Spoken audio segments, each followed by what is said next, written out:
Endless clouds of fog cover these streets. Silent Hill is the town of mist, darkness, and rust. I find comfort in its strange atmosphere. What seems as a dangerous town to others is a quiet space for slow exploration to me. It isolates from any outside reality. It removes the streets of a big open world. It lets me focus on only what's in front of me. No faraway dangers, no distant distractions, no horizon, no time.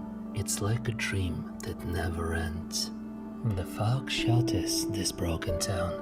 Decayed buildings, old ruins, abandoned cars, signs of life stopped at this very moment. Broken glass, rusted fences, barred doors, and curtained windows, all softened by Silent Hill's mist. No harsh edges, blurry lines, washed out color and deep shadows. A soft gray palette that pleases the eye. It removes the shock of all local tragedies. It makes them a nostalgic memory instead of a threat. I don't run from one point to another. There will be time for that later. Silent Hill's mist makes rapid movement feel dangerous and unnecessary. On these streets, I can enjoy this quiet journey. I see the pavement, the old houses, stores and cafes full of their memories, and I see the local creatures not as the monsters to erase, but as passerbys to walk away from. But when they really want to share, I have to respond with a blank statement to return back to the local ambience. The rhythm of rest and action makes the town even more interesting to be in. The long walks between the buildings are for deep breathing. I find myself enjoying this quiet great place after a hard fight. The fog acts like a shield, separating from past terrors. The mist hides me from the monsters, just as it hides them from me. I like returning back to these streets after the indoor levels. Inside, the deep darkness of the walls haunts me with every step. The air is heavy, the shadows are thick, and I never know who hides inside them. Stepping back into the fog feels like a deep breath of fresh air. The open streets do not have ceilings to trap me. The gray light feels bright and free after the pitch black rims. The outer mist is where all the indoor tensions disappear. It acts like a visual white noise for the brain. Too many moving objects on a screen tie my eyes. The fog removes them. It cleans the screen and leaves only the essentials. This empty view calms the mind. This town is indifferent to my presence. I enter a meditative state of being lost in the simple act of walking forward. Silent Hill does not rush me within its streets, and I can stay in its limbo as long as I want to. The remake uses this atmosphere to build a specific psychological state. The fog represents a mind that wants to hide from the truth. It shows how grief can cloud a person's view of the world. I experience this mental state through visual design. I walk through the same physical confusion that James feels. This shared experience creates a strong bond within the game. The foggy streets feel like a safe place to sit with deep thoughts. It is a beautiful kind of loneliness. The sounds of Silent Hill keep me grounded. They fill the air with a continuous blanket of low noises. The sounds of deep hums and the steady drumming of rain. These audio choices create a comfortable protective background. The lowest sound in the game is a deep ambient rumble. It sounds like a heavy wind or a distant machine. It plays quietly during almost every exploration segment. The steady sound acts like a white noise filling the empty space, so the world never feels completely dead. When attacked, it is layered by the radio noise, the grunts of the enemies, and the abrupt textures illustrating the fight. Silence in other games means that the enemy is coming for me. Silence here means that I won the fight and it's time to rest. It is a brief pause between returning to the low rumble of normalcy. It stays the same whether I am safe or in danger. The sounds of James moving cut through this ghost town. I hear the exact material beneath his boots with every step. He walks on wet asphalt, crunching gravel, and on all wooden floors. Each surface has its own distinct and predictable profile. This variety gives a sense of physical space. I can tell exactly where I am standing just by listening. The rhythm of the footsteps matches a normal walking pace. It doesn't need to speed up into a frantic panic without my input. This steady rhythm guides my own breathing as I play. The game features very satisfying sounds for the user interface. When you open your inventory, you hear a crisp plastic click. Picking up an item triggers a bright and clean musical chime. This noise stands out completely from the dark atmosphere of the town. It sounds pleasant and rewards me for exploring. Every health drink or box of bullets comes with its own audio cue. It gives you a small hit of satisfaction during these tense moments. The paper map has its own unique audio design. When I press the button, I hear a loud rustle of paper. It sounds exactly like someone folding a large map in real life. This organic sound brings a piece of normal world into this nightmare. It is a mundane action that everyone understands. The loud paper noise covers up the creepy background sounds for a moment. It creates a small mental break for me. While I look at the map, I am wrapped in a very ordinary audio environment. This small detail keeps me from feeling overwhelmed. The flashlight switch provides another layer of auditory comfort. Turning the light on or off creates a heavy mechanical click. It sounds like a sturdy plastic switch on an old flashlight. This heavy sound gives the weapon or tool a sense of weight. It makes the object feel real and reliable in my hands. I know the light will turn on every time I press the button. The sharp click cuts through the fog and the darkness. It acts as a small statement of my ability to control over an unpredictable space. The audio design also changes indoors. When I enter a narrow corridor, the sound becomes very tight. The echo of my footsteps stays close to my body. The game uses dry acoustic models, creating a small and private audio zone around me. I do not hear strange echoes from 3 floors away. The walls might look decayed, rusted and rotten, but the sound keeps me shielded. This tight audio space feels cozy rather than exposed or empty. It protects me from the mysteries around every corner. The breathing sounds of James remain remarkably controlled. He does not pant or scream in constant terror while walking. He breathes heavily only after running a long distance. His breath has a low pitch that signifies physical tiredness. It doesn't sound like the high-pitched gasps of a terrified victim. This keeps me from absorbing second-hand panic. When he sounds calm, I feel calmer too. The steady breathing becomes another rhythmic element that anchors the experience in reality. Even the industrial noises in the game loop in a soothing way. I visit places with old fans, bustling lights, and leaking pipes that could sound all harsh and chaotic. Instead, the designers turned them into rhythmic tracks. The buzz of fluorescent light has a steady musical pitch. The drip of water falls at irregular intervals. These chaotic noises become part of the background music. I quickly adapt to repeating patterns and stop treating them as threats. The industrial decay turns into a hypnotic song that invites me to stay. The music itself relies heavily on long and unresolving chords. The synthesizers blend into the ambient environment without sharp transitions. I rarely hear sudden string plucks or loud horn blasts during exploration. The melodies are slow and sad rather than aggressive and scary. The music doesn't try to frighten you into a state of panic. It sits quietly under the sound effects and darkens the mood gently. This soft musical backing lets me feel a deep sense of melancholy. The sadness of the music is beautiful and comforting. This combination of sounds creates a reliable audio structure. The audio tells me exactly what to expect from the environment. The crisp interaction noises anchor my mind to tangible physical objects. The continuous low drones protect me from the fear of sudden silence.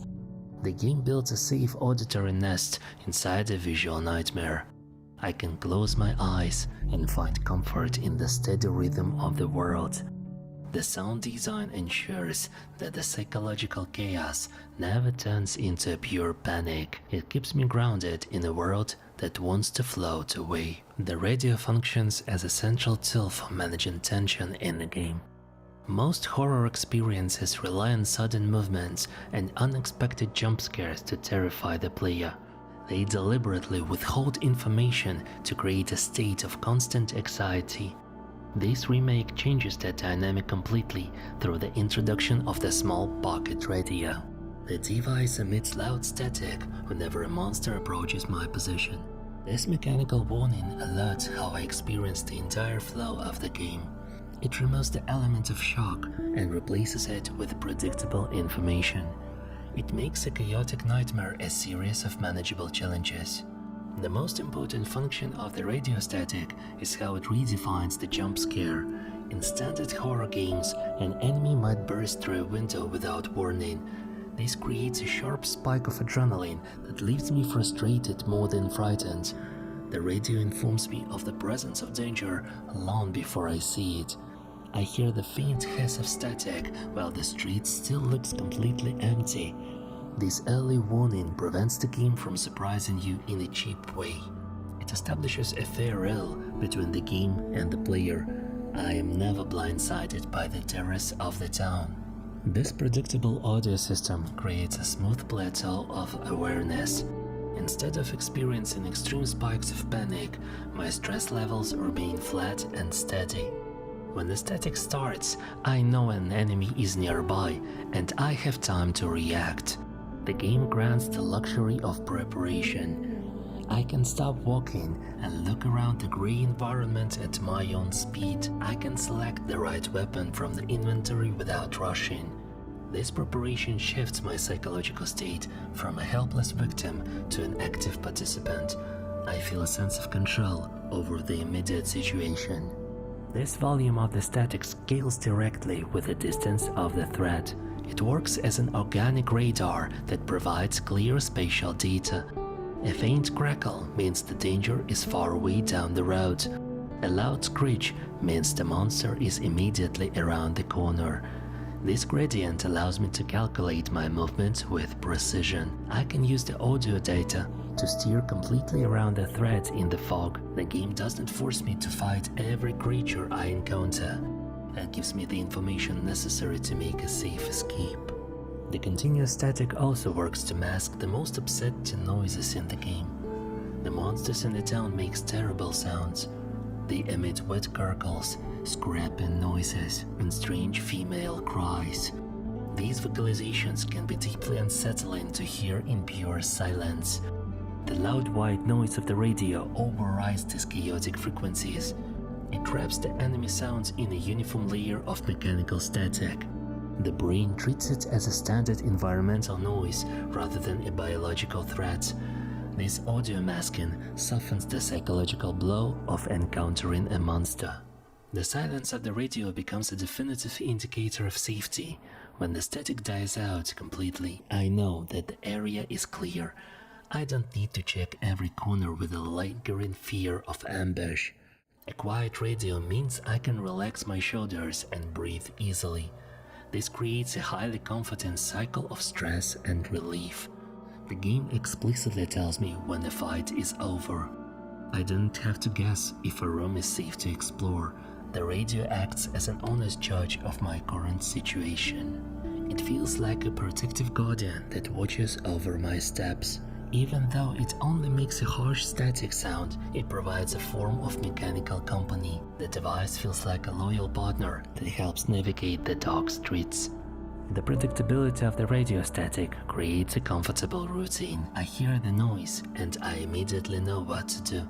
I find the creature, I neutralize it or walk away from it, and the noise stops.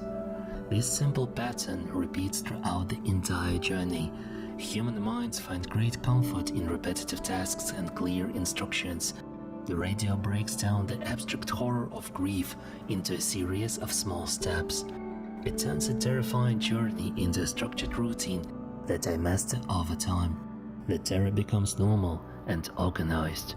The radio also serves as a strange validation of James's reality.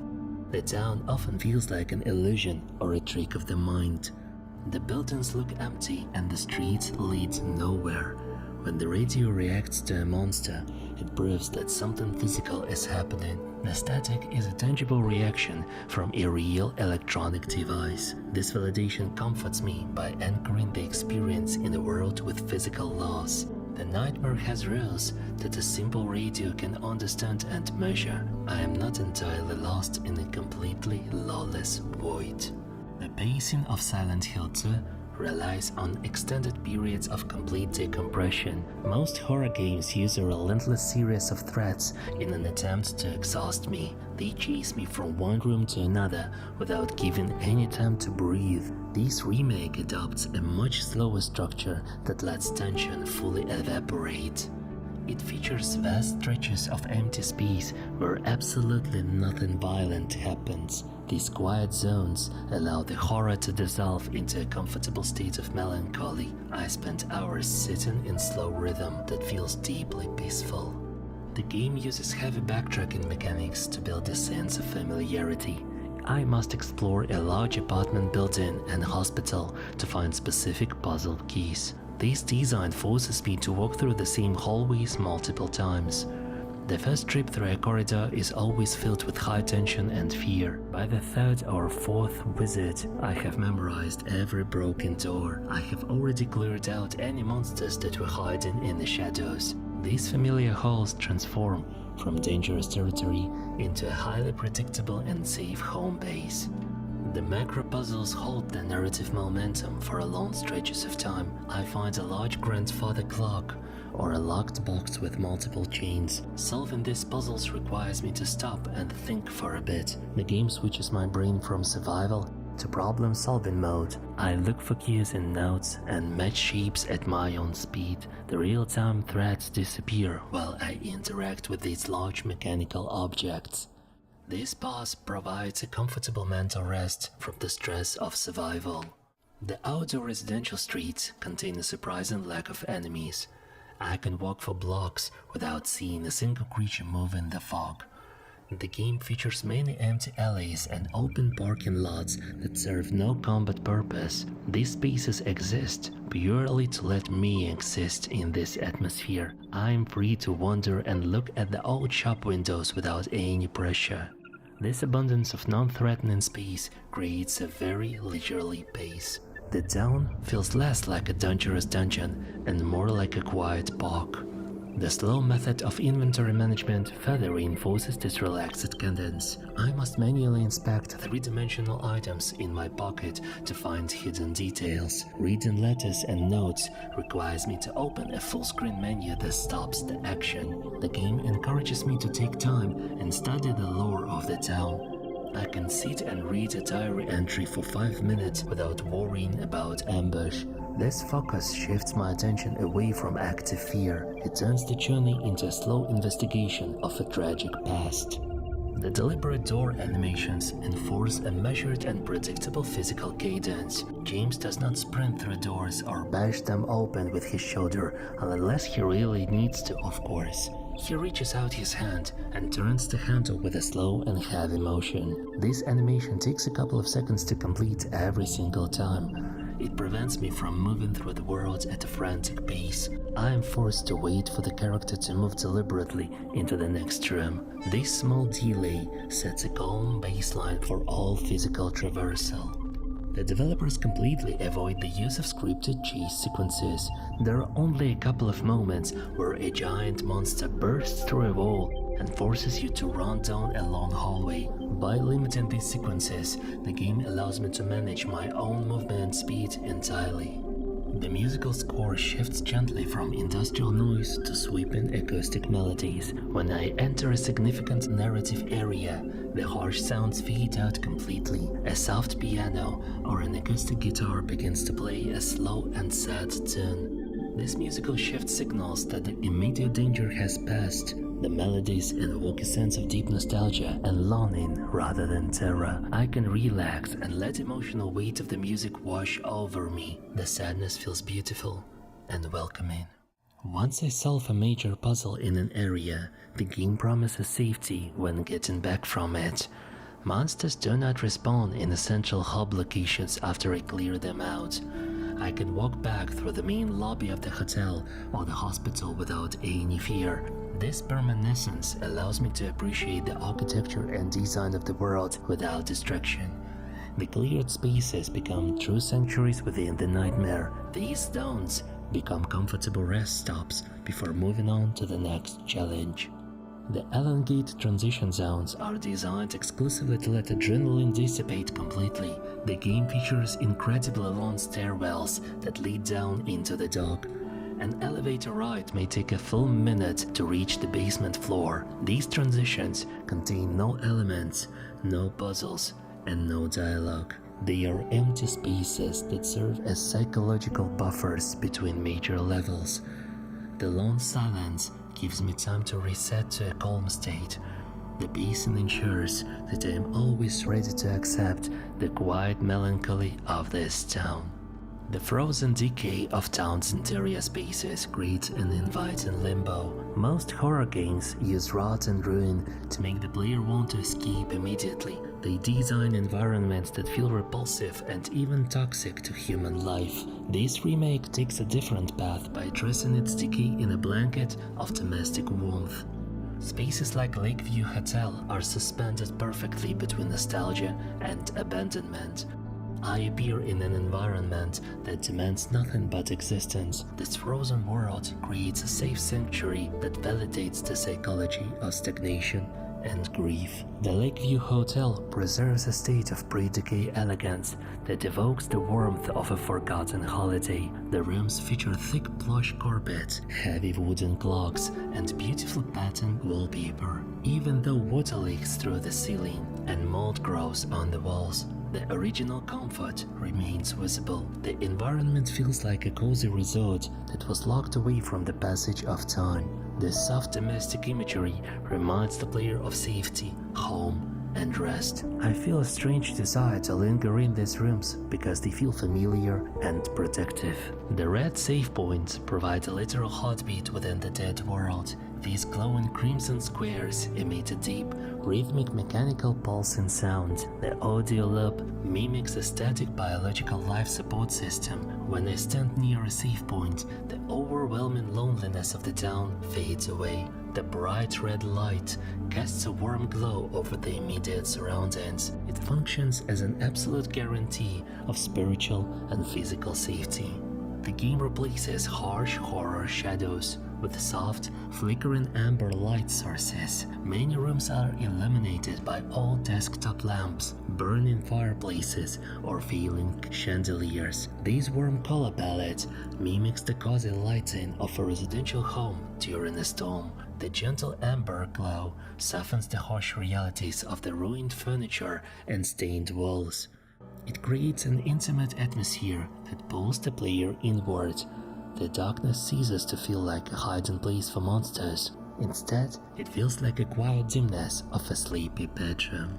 The architectural layout utilizes familiar remnants of human comfort to signal safety. In Silent Hill, I frequently find reception desks, velvet armchairs, and intact reading tables amidst the decay. These objects are arranged in ways that invite human use. A lone chair facing a dark window looks lonely, but it also offers a place to rest. The presence of these domestic items suggests that comfort is still possible within the nightmare. They anchor my mind to ordinary human routines. The environment feels like a tragic home rather than an alien planet. The aesthetic presentation visualizes a state of completely stagnant air. When I shine the flashlight into a dark room, thousands of tiny dust motes float lazily in the beam. Sunlight sometimes cuts through broken shutters to reveal these glowing pieces. The dust moves with incredible slowness, proving that no wind or outside force disrupts this piece. This visual detail gives the environment a warm, museum-like quality. The world feels safe because it is entirely undisturbed by the chaos of outside regular life. The town validates James's emotional paralysis by requiring absolutely no forward momentum. In the real world, society demands that traumatized people heal and move forward quickly. Silent Hill makes no such demands on James and on me either. The environment allows me to stand still in a dark hallway for as much as I want without penalty. It provides a physical space that matches the slow, unmoving reality of deep depression. This lack of pressure feels immensely comforting to an exhausted mind. The game creates a sanctuary where it is entirely acceptable to be stuck. The absolute absence of a moving clock freezes the environment outside of standard time. Every clock I encounter is either broken or missing its hands. To progress, I must manually manipulate the clock gears myself. This mechanic proves that time does not move in Silent Hill unless you force it to change. The town exists in a permanent state of twilight or midnight. This temporal pause removes the stress of aging, deadlines, and change. It allows me to exist in a beautiful, endless limbo where yesterday and tomorrow do not exist. The old world objects include a deep state of nostalgia for a past I never lived. The rooms are filled with mid-century record players, old tube televisions, and vintage luggage. These items look ancient, but they carry a sense of romantic charm. They belong to a simpler era that feels safe from modern complications. Listening to the scratchy audio of a record player creates a heavy sense of longing. I get immersed in this tragedy of space. Isolation transforms from a source of loneliness into a shelter. The total lack of real-world human society means there are no judgments, rules, or social expectations. I do not have to explain my actions or hide my emotions from anyone. The empty hotel walls protect my privacy completely. This absolute isolation allows me to entirely be myself. The gentle environmental descent aligns perfectly with a subconscious desire to sink into grief. The world degrades softly as I move deeper into the story, turning from clean wood to damp metal. This transition feels like a natural surrender to sadness. The game frames the act of giving up as a comfortable, heavy blanket. Sinking into the fog feels much safer than fighting to escape back to reality. The liminal comfort of the town reminds us that sometimes lingering in the dark is the only rest we can find.